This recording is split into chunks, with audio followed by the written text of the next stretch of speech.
With great powers come great responsibilities. And likewise, with increasing wealth comes increasing responsibilities. In today's video, I'm going to share with you three critical lessons that I think we all need to know as the stakes get higher. You know, you're saving your first $10,000, you make a 10% mistake, you just lost $1,000.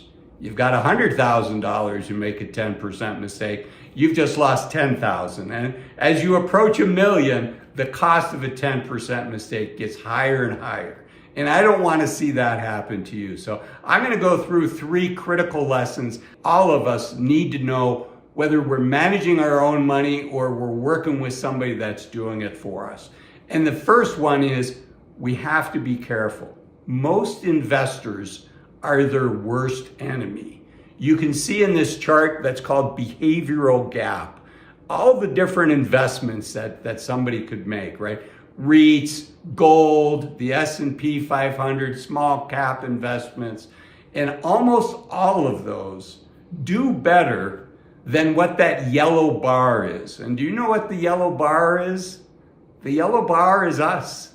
The yellow bar is the average investor. And you can see the average investor is getting less than half of many of those asset classes. Even the 60-40, which is kind of the default portfolio, 60% stocks, 40% bonds for a lot of retirees. The average investor is not doing quite as bad as half, but they're not doing much better than that.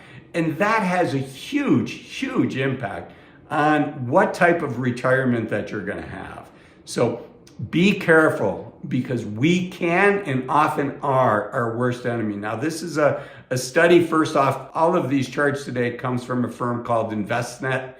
Thank you for that report. I'm just sharing some of the slides that I thought were useful in it. This study, Envestnet gives credit to JP Morgan for, but it's also a study that's done by a think tank called Dalbar, which looks at 401ks. It looks at the investment options that we as investors have in our 401ks to choose from, and how the average investor picking their investments in a 401k actually do. And you can see we do really poorly.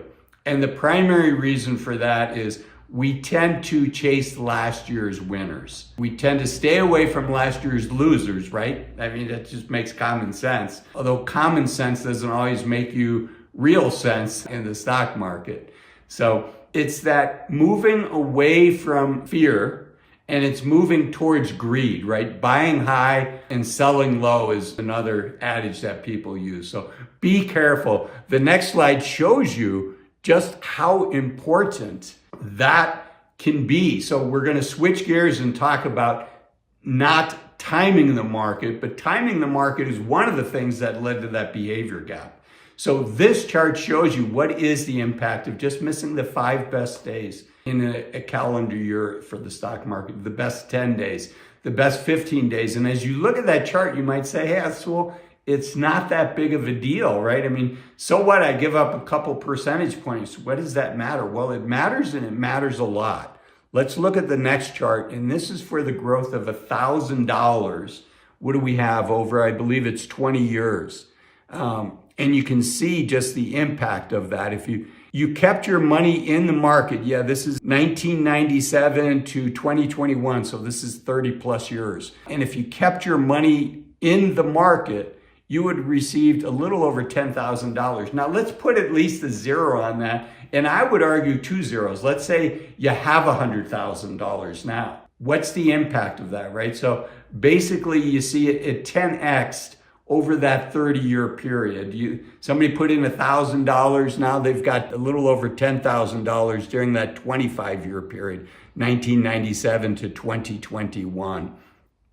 Which also, think about that period, right? That includes the dot-com meltdown, that includes the financial crisis, and that includes the initial COVID market reaction, where the market was down about 20%. It was fastest drop ever in US history. But let's just put, instead of $1,000, let's put 2 zeros on it. So at the end of 25 years, you have $1 million. Well, if you miss the best 3 months in that entire 25-year period, Instead of $1 million, you've got $730,000. If you miss the best 6 months, you've got under $750,000. You've got $670,000. So it has a big, big impact. So I want you to be careful. We can be our own worst enemy. And the thing that drives us towards that is perfectly natural that we want to time the market, but it's probably the most expensive hobby you could ever have. And frankly, it's one of the biggest reasons I think for most of us, it makes sense to work with a fee-only financial advisor, right? Ask yourself, are you more likely to make good decisions over a long period of time when you have a group of professionals that they are managing their money, but when they're giving you advice, they're talking about your money. So they're one layer removed, which I think can be helpful. And this is what they've spent their lives doing. Not just academically studying for it, but talking to people and guiding people and helping them make good decisions. And it's a huge value add for somebody over a 25-year period. You know, the normal question for somebody to ask is, are you the next Warren Buffett? Are you going to beat the market? But you know what? The truthful answer for any advisor, are you going to beat the market? The answer is, I don't know. I can tell you we've done well in the past. We've had some years that we've beaten the market. We've had some years that we don't beat the market. But if they're a good firm, if they're good advisors, they're going to say, we've worked with hundreds of families and we've worked with them for decades and they're still with us. And the reason they're still with us is because we're adding value. We're taking a lot of those tasks off of their plate, that the complexity that comes as you're building wealth. But equally important, maybe even more important, is we're helping our clients make good decisions. And I think we all need that. So be careful of market timing. Be careful of being your own worst enemy. Okay. And the next one is don't fear the bear. Here you can see pullbacks are a normal thing. Bear market, don't fear the bear market. Bear markets are a normal thing. You can see here, you've got Black Monday, you've got the Gulf War, you've got the Asian crisis, which I think was the SARS epidemic. You've got the tech bubble, you've got the Great Recession, what they're calling the taper tantrum when the Fed started unwinding the balance sheet. And then you've got COVID-19, and you can see what the initial drawdown was, how the market went down, but then you can also see how did the market do afterwards. And bear markets don't last forever. You can see here what the average decline is depending on the type of the reason for the pullback, whether it was a systemic issue like a financial crisis was, or if it's just a typical cyclical. You can see the definitions of these here, but the average length and then the average time to recover, they don't last forever. And they typically are followed by strong years. And this all feeds into just being able to stay the course, as simple as that sounds. And as simple as this sounds, I want you to watch this video here. 8 reasons, 8 things you should stop doing in order to enjoy your 50s and 60s more.